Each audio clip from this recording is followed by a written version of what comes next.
餐厅来送中饭了。哎呦，实在不好意思了。等你们很久了。是的，不好意思。还有一个菜对，因为我还有一个蔬菜的话，给你说了没有？那个菜心没有，然后给你放了一个。好的，谢谢。给你放了一个青菜。哇，这个菜真好。那个给你放桌子上，放这上面还是放那上面？那就放那儿吧，放那儿。谢谢。老爸吃中饭子。老爸，那个给个汤。汤。嗨，这一份。还是那收来谁吃吧？你就2份哇？我1份你吃骡子，1人1份。我们住的这个酒店应该是吴江这里算是最好的了，就这间房间1晚上是980，早中晚3顿都是剧组安排。我们应该到楼下去吃的，但是我刚刚跟他们说，因为外婆年纪大了，腿脚不方便，所以没想到他们就送上来了。服务真的是不错的，给这里点个赞。我不能778养汗。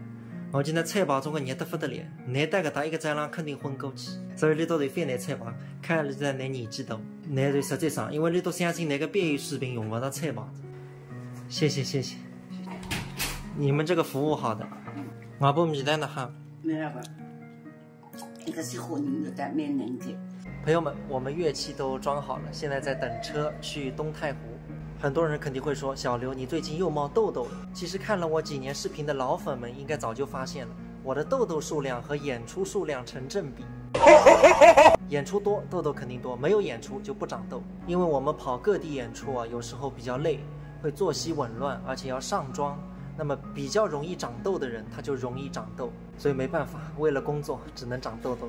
我觉得这个东西完全是个人体质的问题，就像不长痘的人，再怎么熬夜，怎么吃香的喝辣的，他都不会长痘。我只是希望我这个坏的基因不要遗传给儿子。好嘞。拍摄器材，我们去东汉。现在去换服装了，这是剧组给镜子定制的旗袍。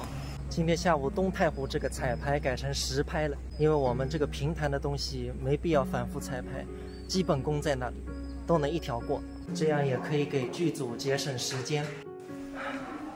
衣服换好了，现在要找个地方化妆。